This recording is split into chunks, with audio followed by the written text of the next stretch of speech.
3, 2, 1, obrolan santai, rolling, action. Baik, Assalamualaikum warahmatullahi wabarakatuh. Waalaikumsalam warahmatullahi wabarakatuh. Kembali lagi di podcast LPM Suara NHM, yakni kita kedatangan bintang tamu dari organisasi yang sangat spesial di Mudia Husada Madura dan sudah eksis di Mudia Husada Madura khususnya di bidang agama, yakni dari UKM Fosma. Nah, yang datang kali ini orang-orang yang spesial.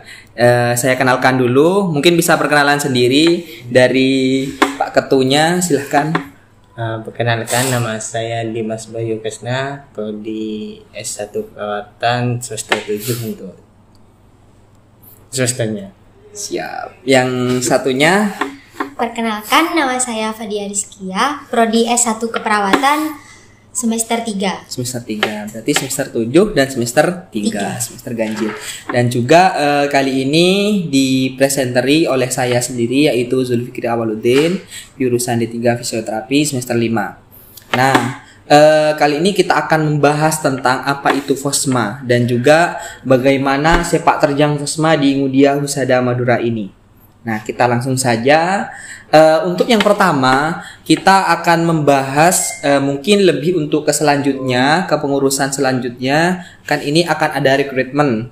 Mungkin untuk adik-adik maba ataupun adik-adik tingkat yang ingin mendaftar di Fosma, bisa langsung kita bahas di acara podcast Suara NHM kali ini. Oke, kita tanyain dulu kepada Kak Dimas. Nah, untuk Fosma itu apa sih Kak Dimas?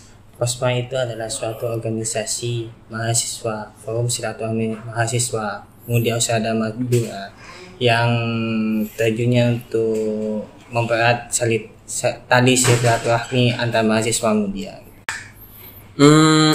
Ini kan lebih ke silaturahmi ya. Nah, untuk silaturahminya sendiri itu kan ada perantaranya. Nah, itu biasanya di bidang apa saja, bergerak di bidang apa saja gitu untuk Fosma ini? Untuk di bidangnya itu di bidang keagamaan bisa, di bidang bakti sosial bisa gitu. Berarti lebih ke masyarakat juga ya. Nah, berarti untuk Fosma ini ya teman-teman, lebih ke bagaimana pemanfaatan mahasiswa, bagaimana cara silaturahmi mahasiswa, yakni bukan cuma bergerak di bidang mahasiswa saja, tetapi juga bergerak di bidang masyarakat. Nah, untuk Dek Dea nih, contoh yang biasa dilakukan Fosma ketika melakukan kegiatan bakti sosial gitu, apa aja biasanya? Biasanya kalau untuk kegiatan bakti sosial itu setiap 2 minggu sekali atau seminggu sekali itu ada NHM berbagi. Atau kalau di kampus eksternal itu internal itu ada NHM beramal.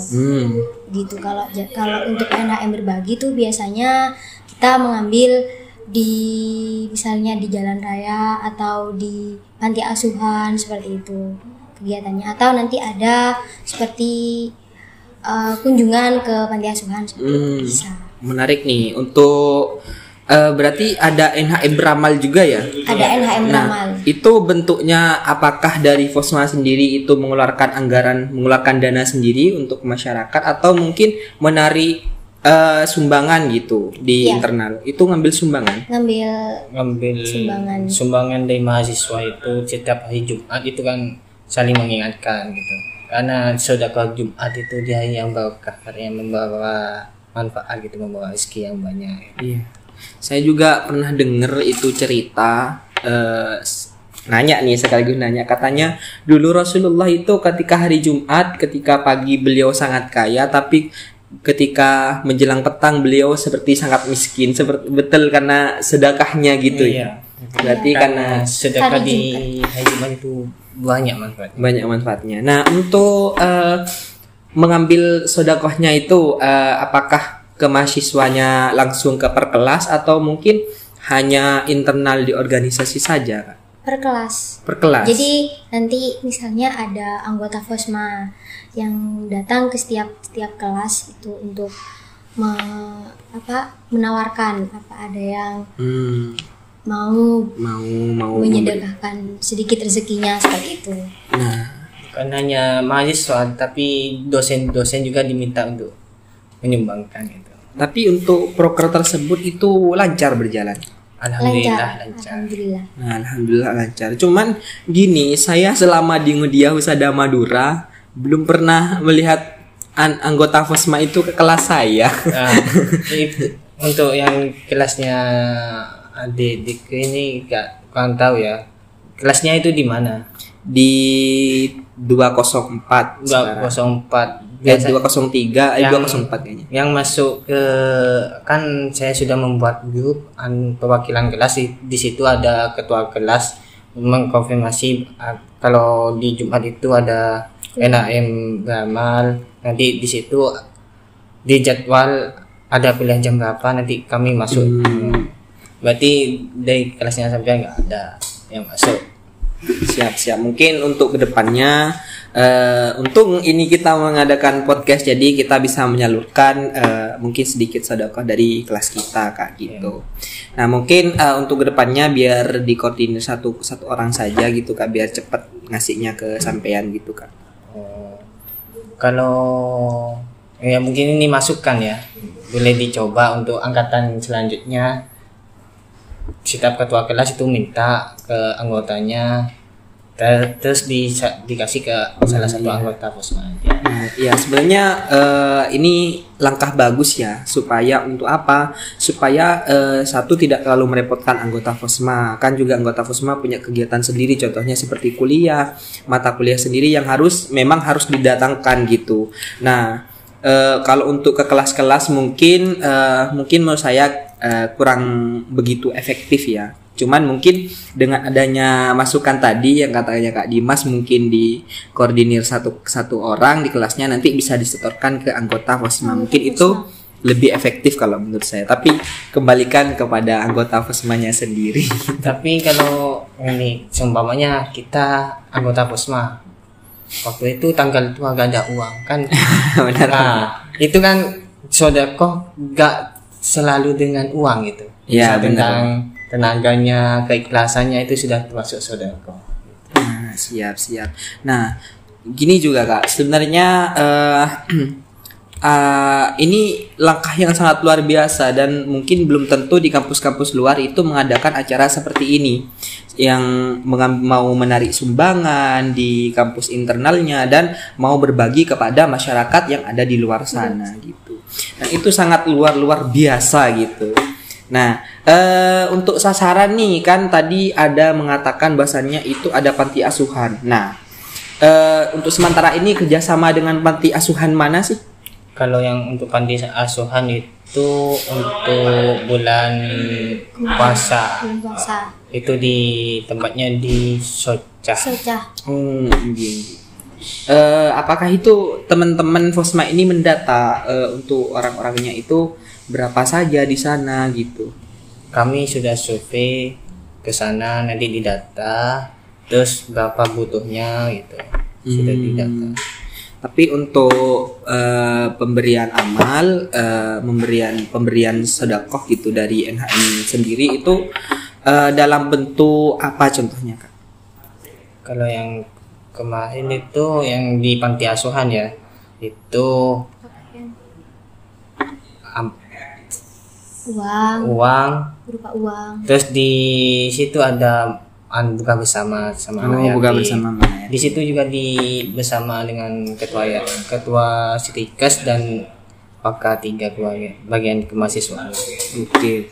Berarti kalau untuk seumpama contoh gitu, kami dari lembaga Persmahasiswa itu mengadakan kerjasama seumpama dengan teman-teman Fosma untuk bergabung ke acara tersebut, apakah diperbolehkan gitu? Boleh. Oke, mungkin nanti kedepannya mungkin organisasi lain, mungkin LPM atau BEM ataupun HIMA yang ingin bergabung berbuka puasa bersama kaum anak yatim gitu.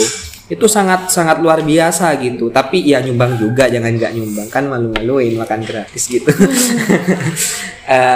Setidaknya tidak harus uang, bisa berupa barang dan juga lain-lain. Nah, Untuk sebenarnya saya itu pernah memiliki organisasi Kak di luar NHM dulu sebelum saya SMA itu saya pernah ngebentuk itu majelis Hawariul Asyr itu seperti pemuda yang melakukan organisasi kajian gitu. Nah itu kami itu biasanya mengadakan seperti pembukaan bazar gitu. Nah bazarnya itu kami mendapatkan barang-barangnya itu dari orang-orang yang menyumbang gitu, menyumbang baju. Nah kami jual kembali untuk diambil uangnya untuk bisa dianggarkan ke hal tersebut gitu. Mungkin itu bisa menjadi gambaran juga gitu. Iya. Mungkin untuk anggota selanjutnya, pengurusan selanjutnya bisa itu apa yang kata Mas Diki. Siap. Dimasukkan. Nah, gini juga sebenarnya saya itu bertanya-tanya nih untuk Fosma. Kan Fosma itu lebih tentang agama. Nah, untuk anggota tersebut itu boleh nggak sih pacaran? Lah, itu saya kembalikan ke anggota. Kembali ke anggota diri sendiri gitu. Nah, karena kullukum ra'in wa kullukum mas'ulin ala ra'iyatihi. Setiap kalian itu adalah pemimpin dan setiap pemimpin itu akan diberi tanggung jawabnya itu, diberi tanggung jawabnya. Nah, seumpamanya saya kan sebagai ketua Posma ya, kan saya memiliki tanggungan anggotanya saya. Kalau saya sebagai diri saya pribadi itu kan sebagai penanggung jawab saya sendiri gitu, dosa-dosa saya, tanggung saya gitu. Kalau yang menurut masuk organisasi bisa membuat semangat karena ada doinya ya terserah itu. Bisa. Alhamdulillah. Membuat memberikan dorongan juga. Dorongan yang baik gitu. Kalau untuk menurut dia itu gimana sih? Kalau semuanya anak Fosma punya pacar gitu? Ya. Sama gitu. Gak apa-apa, maksudnya yang penting tidak melewati batas juga gitu. Siap. Jadi untuk teman-teman yang bergabung di Fosma, jadi nggak perlu takut gitu. Kalau semuanya ada doinya juga yang pengen masuk Fosma, tapi takut nanti diceramahin malah sampai putus gitu. Nah itu jangan khawatir. Itu ibaratnya ya nafsi-nafsi gitu ya Kak ya. Jadi itu urusanmu, ini urusanku. Yang penting kita tidak melanggar aturan agama, itu saja. Nah untuk Kak Dimas sendiri nih punya doi nggak? Alhamdulillah. Bagaimana punya gitu Kak? Mungkin di mana orangnya sekarang Kak? Orangnya ada di Surabaya. Lagi nurse gitu kan? Iya. Oh, mungkin bisa dada Kak. Untuk Dea nih, udah punya doi apa belum? Nggak ada. Untuk sekarang nggak ada. Untuk sekarang nggak ada, tapi untuk selanjutnya ada gitu. Nggak tahu juga Kak. Nggak tahu juga, masih belum ada lampu hijau gitu ya. Belum. Dari Dea sendiri atau mungkin dari orang lain yang masih belum masuk ke Dea gitu. Apa Deanya sendiri masih ngasih lampu merah? Tunggu dulu, saya masih pengen jomblo gitu. Untuk itu saya masih belum kepikiran gitu. Masih belum kepikiran. Iya. Sebenarnya kalau menurut saya bukan belum kepikiran, tapi belum menemukan orang yang tepat. Ya, lebih tepatnya seperti itu. Mungkin teman-teman yang lagi di luar sana, yang lagi ngincar Deanya, ini bisa jadi keep ya. Tipikalnya mungkin kan Kak Dimas gak mungkin nyebutin tipikal, nanti waktu dimarahin sama yang nurse. Kalau saya enggak ada ya, intinya baik gitu. Cantik itu relatif. Cantik itu relatif. Cantik bisa, kalau tua kan bisa jadi jelek juga gitu. Bener. Nggak selamanya secara anatomi kan semakin tua juga semakin keriput. Gak ada namanya semakin tua semakin kenceng, gak ada ya. Mungkin kalau nanti ketemu di surga baru nanti cantik terus selamanya gitu ya Kak ya. Kalau untuk Dea nih tipikalnya seperti apa? Seperti apa? Kalau tipikal nggak begitu menuntut sih. Yang penting dia baik, baik. Seperti nggak kayak Rizky Bilar gitu. Ya jangan. Kalau KDRT mah beda lagi itu Kak. Beda lagi gitu. Yang penting orangnya baik gitu. Kalau good looking nomor berapa itu? Kalau good looking bisa dipoles. Bisa Kalau dipoles. wajah itu bisa dipoles. Oh, wajah bisa dipoles. Kalau Pakai efek. Pakai efek bisa, pakai filter juga bisa. Jadi apa gunanya kalau filter bukan untuk mempercantik, memperganteng gitu. iya, tapi masa kamu mau ketemuan harus pakai HP? Pakai filter dulu deh kalau mau ketemu gitu. Enggak, Kak. Jadi teman-teman yang di Fosma nanti yang mau lanjut ataupun yang mau masuk itu juga jangan terlalu kaku juga. Kalian juga punya kehidupan sebagai remaja pada umumnya gitu. Cuman tidak mengikuti zaman yang seperti sekarang. Nah, ini juga kita bahas tentang pacaran. Nah, untuk pandangan dari teman-teman Fosma nih, gaya pacaran yang sekarang itu dengan yang dulu itu gimana, Kak? Dari Kak Dimas dulu nih. Kalau gaya pacaran itu beda sih. Kalau dulu itu malu, ketemu aja tuh malu. Tapi kalau gengsi. sekarang kayak awal diumbar-umbar gitu. Di TikTok gitu ya, Nah, di di TikTok, di Instagram sekarang itu untuk mencari seperti itu sangat mudah aksesnya gitu ya, Kak ya. Itu gak tahu untuk apa sih ya. Mungkin untuk banyak followersnya mungkin gitu. Bisa FYP jadi gitu. FYP. Gak FYP gak makan mungkin Kak gitu. Oh. Sebenarnya itu memang bagus sih untuk, bukan bagus bukanya ya, bukan maksudnya saya itu platform untuk mencari cuan itu bagus gitu. Cuman setidaknya itu ada aturannya, ada tata caranya. Gak perlu harus menjual diri untuk menjadi seorang yang terkenal gitu ya Kak ya. Nah, kalau gaya pacarannya nih, tadi kan bahas platformnya, gaya pacaran seperti kayak jalankan dulu kayak tadi masih malu-malu gitu kan. Sekarang itu kan bahas yang dulu tadi, yang sekarang ini kan kayak berduaannya itu kayak lebih mirip-mirip pacarannya gaya-gaya orang suami istri gitu Kak. Gimana kalau tanggapannya Kakak? Kalau saya sih intinya, kalau saya pribadi tuh sudah mengenal orang tuanya itu kan sudah ada ikatan, bukan ikatan sih, kalau dalam ikatan Islam itu kan ijab kabul. Ini sudah ada, mungkin ini jodohnya gitu, mungkin taarufnya kayak gitu. Sama saya itu diajak kebaikan gitu, diajak sholat subuh, saya sering bangunin gitu. Terus waktu mampir wisuda tuh saya ajak ke Sunan Ampel. Masya Allah. Tapi pulangnya agak kemana-mana. Enggak kemana-mana. Takutnya nyamper kemana? Belanja maksudnya gitu kan Kak. Masa gak belanja gitu? Belanjanya cuma di jalan-jalan itu, makan wis pas pulang. Pas pulang. Gak pernah nonton gitu Kak? Nah, kalau nonton itu saya nggak mau nonton, tapi ya itu tetap mau nonton ya yo. Tapi langsung pulang. Biasanya genre gak pernah gak lihat pas datang sama doinya Kak Dimas nih yang gak terlalu suka nonton gitu, pernah gak sekali-kali nonton pas waktu itu filmnya genre romantis gitu? Kalau tipikalnya ceweknya saya itu gak suka yang romantis itu, suka yang horor. Kalau yang kemarin tuh yang sedih tuh apa judulnya? Siapa? Bukan, yang Miracle. Miracle. Oh, Miracle. Oh, oke. Nah, kalau sekarang itu kadang di bioskop itu dimanfaatkan untuk hal-hal yang aneh-aneh gitu Kak biasanya. Ya Kak, pernah nggak mendengar kayak gitu? Nggak pernah. Mungkin belum FYP di punya TikTok Kak? Punya, tapi nggak ada benar lewat kayak gitu. Oh, biasanya yang lewat yang joget-joget gitu kan.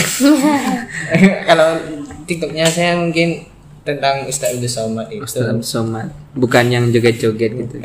Tapi nggak pernah ketemu Ustaz Abdul Somad joget-joget. Nggak pernah. Nggak pernah, alhamdulillah gitu. Jadi untuk Kak Dimas nih, untuk gaya berpacaran sekarang itu sudah gak kayak seperti dulu. Kalau seperti dulu itu untuk ketemu saja itu sangat malu gitu ya. Mungkin salting. Entah iya salting bisa jadi, atau mungkin karena insecure mungkin ya gitu, bisa jadi juga kalau dulu. Tapi untuk saya sendiri itu pernah ketika dulu mondok di pondok pesantren, saya itu untuk kenal dengan cewek saja harus melempar kertas, dan itu jaraknya dengan santriwati itu jauh sekali.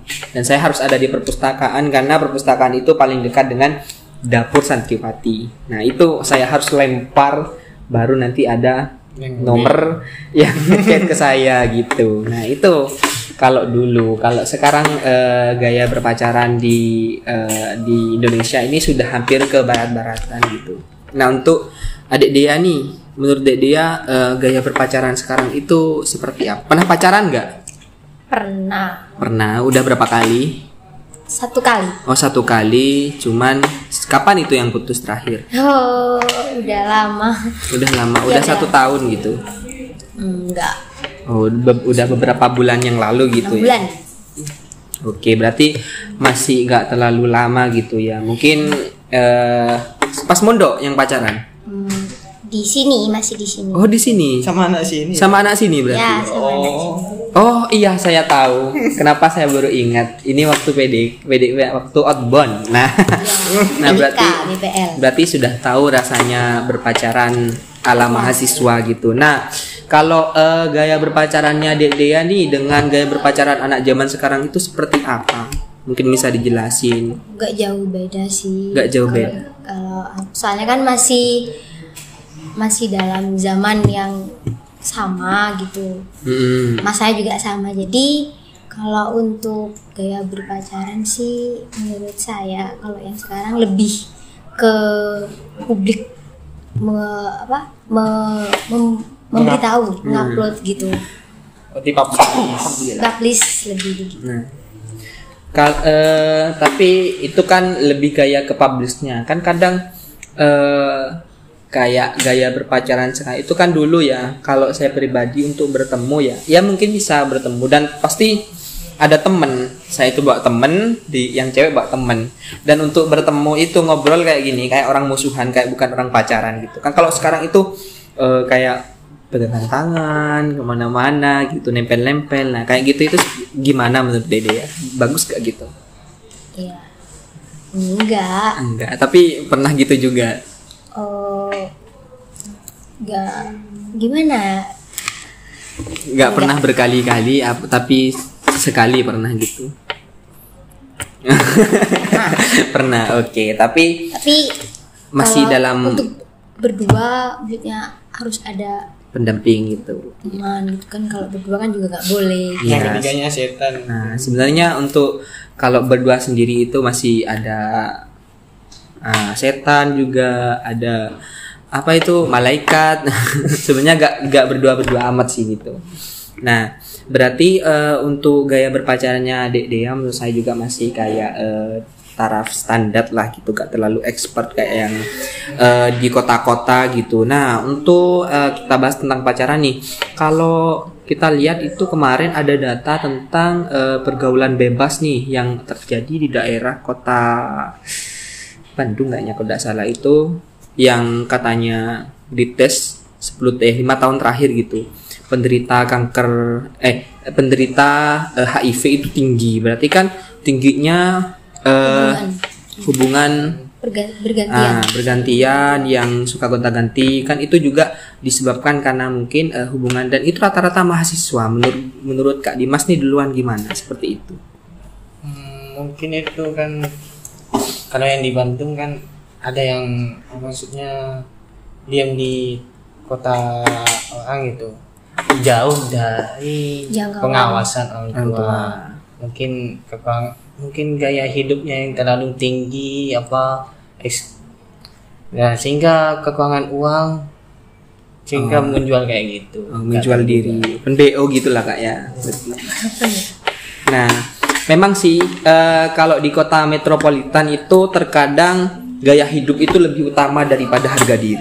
Nah beberapa kasus memang contohnya di kota terdekat kita saja, contohnya di Surabaya itu sudah banyak seperti itu, karena ingin eksis, karena ingin seperti yang lain, yang orang-orang yang memang hedon dia hingga mau menjual harga dirinya. Nah itu sebenarnya kalau menurut saya mending menurunkan hedonnya gitu menjadi taraf standar saja, yang penting bisa makan gitulah, daripada harus menjual dirinya gitu.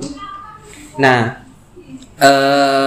untuk adik dia nih yang seperti itu tuh seperti gimana kok bisa jadi seperti itu gitu.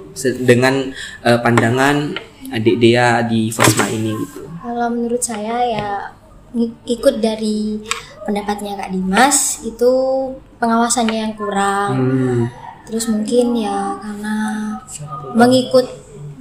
ikut pergaulan dengan teman-temannya, mungkin kalau gengsi gitu. Gengsi kalau nggak ikut nanti aku dikira apa gitu. Berarti jadi seperti itu. Berarti ikut-ikutan kalau nggak nakal nggak asik gitu mungkin. Ya mungkin seperti itu. Bukan kalau nggak jedak-jeduk gak asik. Sekarang beda lagi, kalau nggak nakal gak asik gitu. Sebenarnya itu menjadi misi pribadi kita ya, untuk menjauhi hal-hal seperti itu. Kita gak perlu seharusnya kita gak perlu mencari tahu siapa saja, tidak, asalkan kita hanya melihat data, oh seperti ini, kita harus menjauhi. Bukan malah kita ingin menyelami ke dalamnya, tapi kita untuk sebagai tolak ukur untuk menghindari supaya tidak terjadi seperti itu. Dan kadang-kadang cowok-cowok itu memanfaatkan hartanya Kak, biasanya seperti itu. Kalau menurut saya, kadang karena dia kaya gitu, seakan-akan wanita itu seperti halnya budak yang bisa diperjualbelikan gitu. Nggak semua sih. Soalnya kadang ada juga wanita yang seperti itu, kayak misalnya memanfaatkan. Kalau untuk misalnya cowok atau doinya mungkin orang yang punya, jadi memanfaatkan. Aku dengan memanfaatkan misalnya kecantikan dirinya, aku cantik, aku siapa sih yang nggak mau sama saya gitu, mungkin seperti itu. Betul, jadi nggak semua cowok itu, ya mungkin ada pandangan wanita bilang cowok mesti memanfaatkan gini-gini, tapi juga ada wanita yang seperti itu gitu. Jadi nggak semuanya cowok salah gitu. Jadi ada kalanya juga cewek yang seperti itu. Betul. Jadi tidak sama-sama menyalahkan, bukan tidak hanya saja di sebelah pihak ya, tapi kedua belah pihak itu menurut dia itu juga sama-sama salah. Gak cuma ceweknya saja, gak cuma cowoknya saja. Nah, ini saya baru pertama kali dengar cewek itu mau salah. Biasanya cewek itu gak mau salah gitu. Aslinya saya juga gak mau kalau salah gitu, tapi kan kalau sesuai data gitu. Pertimbangkan lagi, gak semua cowok seperti itu, ternyata cewek juga bisa. Baru denger ya teman-teman ya. Cewek juga bisa teman-teman. Cewek juga bisa juga kayak gitu. Berarti secara tidak langsung cewek juga bisa juga salah gitu. Gak cowok saja ya Kak Dimas ya. Mungkin Kak Dimas sudah tahu rasanya disalahin toh sebagai cowok ya Kak ya. Kalau saya tergantung. Kalau yang salah minta maaf. Kalau nggak salah kamu minta maaf. Oh, siap. Berarti memang cowok itu harus menjadi harus bisa menjadi imam yang baik gitu ya Kak ya. Selain bisa mengarahkan ke dalam agama, tapi juga harus bisa mendidik. Nah, sebenarnya untuk di Fosma sendiri, ketika ada acara agama di NHM gitu, kan biasanya dilibatkan itu teman-teman dari Fosma gitu. Nah, untuk Fosma sendiri itu diharuskah nggak ketika masuk contohnya yang cowok untuk bisa contohnya minimal memimpin tahlil atau syarfal anan gitu kan? Emang diwajibkan kayak gitu. Kalau nggak bisa kan bisa belajar, ada kemauan untuk belajar, mungkin bisa dengan tahap percobaan nanti bisa belajar lebih giat lagi. Berarti di Fosma ini guys, bukan cuman kita masuk belajar tentang agama, tidak, tapi kita juga diarahkan bagaimana cara kita minimal soft skill lah gitu ya Kak. Kan itu juga soft skill, bukan untuk memimpin suatu perkampungan untuk mengadakan tahlil, tidak, setidaknya bisa memimpin keluarganya sendiri. Karena di Fosma ini menginginkan juga bagaimana teman-teman yang lulus dari Fosma nanti, lulus dari NHM ini bisa membawa Fosma tentang agama yang sejati. Nah, sesuai dengan Fosma 165 ya Kak ya. Islam, iman, ihsan. Nah, gitu. Nah, untuk 165 nih, kenapa Fosma ini mengambil 165 dan kenapa gak yang lain gitu kan? Gak harus iman, Islam, ihsan gitu. karena patokannya agama Islam kan kayak gitu. Iman, Islam, dan ihsan. Oke. Ihsan, iman, dan Islam. Nah, 165. Nah, itu ya menjadi kenapa dibentuknya Fosma itu karena adanya itu. Nah, tujuannya seperti itu teman-teman. Supaya apa? Ketika teman-teman keluar itu bisa menerapkan yang 165. Tapi jangan sampai kebalik ya, bukan Fosma 118. Nah, itu banyak kebalik ya, Kak ya. Iya. Kalau 118 itu sigap gitu. Untuk di YouTube di LPM itu sudah ada ya judulnya Sigap 118 bukan Sigap 165. Kalau 165 itu punya Fosma. Mungkin itu yang kayak itu, kayak saya ini kan mempunyai organisasi kayak gitu. Saya di Sigap dibilang Sigap 165, di Fosma dibilang Fosma 118. Si paling sigap ya. Si paling sigap, si paling Fosma gitu. Nah, sebenarnya ini kalau menurut saya ini lebih ke sistem kerohaniannya ya, apalagi Fosma juga bekerja sama dengan ISQ ya, Kak ya. Iya, ISQ. Nah, untuk berjalannya bagaimana mahasiswa itu bisa menjadi mahasiswa yang sejati itu. Nah, mungkin bisa dijelaskan ISQ itu seperti apa dari Dek Dea dulu. Kalau menurut saya ISQ itu, kan saya juga pernah ISQ. Udah 2 kali. Ya, dua kali mengajarkan kita manusia itu tujuannya di dunia itu seperti apa. Dari setelah saya mengikuti itu, tujuan untuk hidup itu seperti apa, fitrah itu seperti apa gitu. Jadi lebih mengenal diri sendiri dan kegunaan kita di sini tuh apa gitu. Apalagi kan seperti visi misi NHM gitu kan, jadi mahasiswa yang berkarakter. Itu juga bisa kita dapatkan kalau kita ikut training ISQ kemarin gitu. Jadi ISQ itu dari penjelasannya dia itu sangat penting ya, yang membuat bagaimana manusia itu menjadi manusia yang seutuhnya. Nah, karena kenapa saya bilang manusia menjadi manusia seutuhnya? Karena manusia itu dari awalnya itu fitrahnya, kebalik fitrahnya yaitu yang putih gitu ya. Iya. Nah, saya juga pernah ikut ISQ. Nah, katanya dari penjelasan ISQ itu bagaimana cara kita kembali ke fitrahnya, yaitu yang putih, yang tidak ternodai oleh apapun. Karena dari awal itu sebenarnya manusia itu diciptakan dengan hidup yang berkarakter. Cuman yang membuat dia itu berubah menjadi berwarna itu bagaimana cara dia membawa hidupnya gitu. Nah, untuk Kak Dimas itu ISQ itu seperti apa sih? Kalau menurut saya sebuah training pengingat gitu. Pengingat siapa saya, siapa Tuhan saya, siapa yang menciptakan saya itu. Kayak gitu aja. Kan selebihnya kan sudah dijelaskan sama Dian. Ya, gitu. Ya, sebagai pengingat juga bagaimana kita itu kembali kepada Sang Pencipta, bukan kembali meninggal, yang maksudnya kembali mereset pikiran kita, bagaimana kita menjadi makhluk yang diciptakan yang disebutkan dalam Al-Quran itu fitrahnya manusia dan jin itu hanya untuk menyembah kepada Allah gitu. Nah, itu juga yang dilakukan ISQ supaya apa? Bisa kembali. Nah, tujuannya yakni supaya bagaimana tadi jelaskan Dede ya, bagaimana kembali ke fitrahnya supaya terhindar dari hal-hal yang negatif. Nah, saya juga salutnya di Fosma itu setiap ada kegiatan, contohnya kemarin itu ada Disnatalis. Nah, Fosma itu selalu siap, selalu sigap juga, bukan cuma sigap saja ya.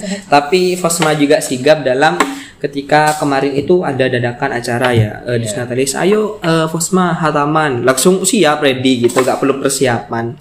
Nah, itu kenapa Kak kok bisa sigap seperti itu? Yang sigap seharusnya dimiliki sigap gitu. Nah, karena saya sudah menanamkan komitmen kepada Fosma gitu. Ya, kalau ada saya seumpamanya malam-malam ditelepon sama pembina gitu. Mas, bisa ngimamin. Siapa? Kalau saya nggak siap, saya juga ada tanggungan sih di musola juga. jadi modding gitu, bersih-bersih gitu. Ya kalau ada yang adan, saya mesti ke Posma gitu, ke asrama untuk memimpin tahlil gitu. Tapi kalau saya nggak bisa ya nggak bisa. Yang saya juga punya anggota, dan anggotanya saya untung baik-baik dan penurut gitu, jadi gampang disuruh. Siap.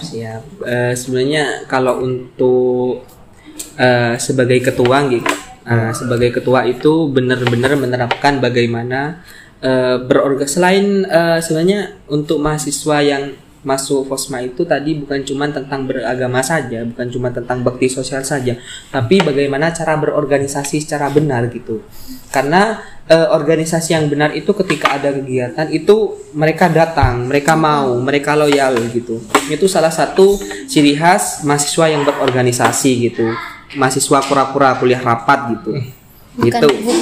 Bukan kupu-kupu yang kuliah pulang. Nah, itu sebenarnya menjadi karakter bagus gitu untuk teman-teman yang sudah bergabung di Posma. Nah, mungkin ada saran nih Kak untuk rekrutmen untuk selanjutnya, bagaimana supaya teman-teman itu memiliki peluang untuk masuk gitu di keorganisasian Posma. Dari Kak Dimas dulu.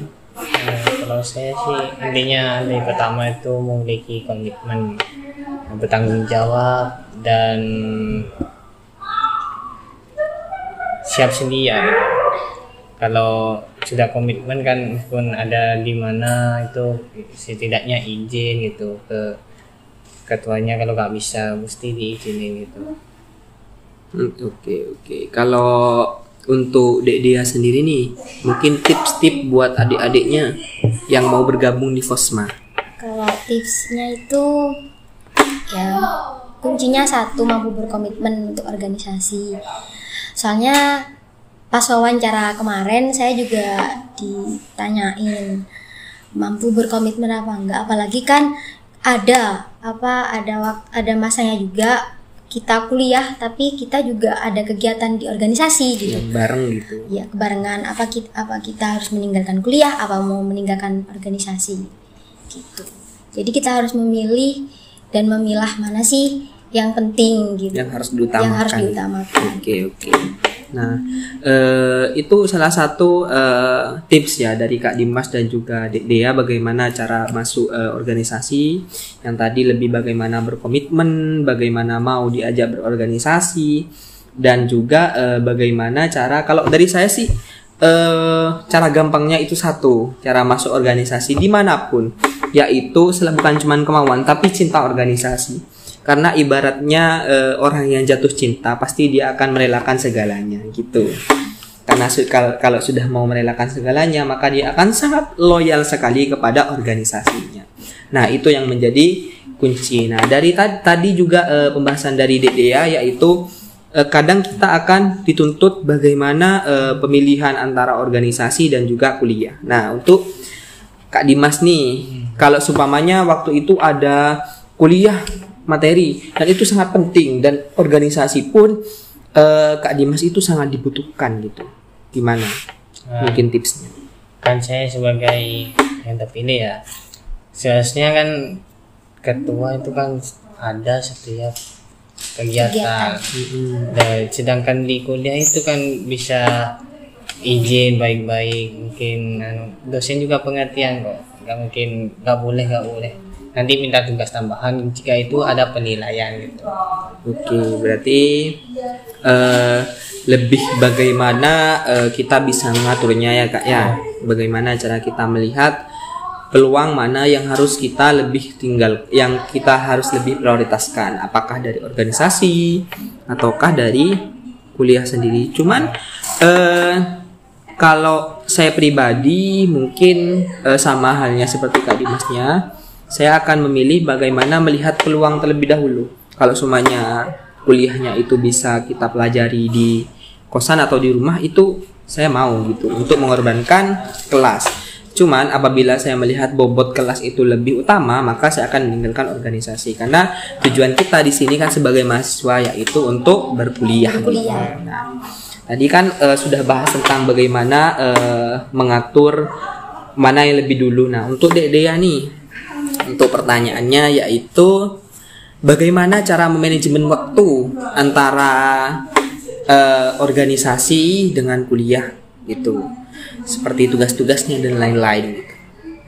Kalau organisasi itu kan untuk sejauh ini saya menjadi anggota Kosma itu alhamdulillah agak begitu sulit menjangkau gitu. Jadi enak juga kalau misalnya ada kuliah gitu. Kebetulan kadang saya sendiri pernah ISQ, jaga shift ISQ itu saya izin ke Kak Dimas, Kak gitu, izin kuliah, kebetulan ada SGD sekaligus kuis gitu.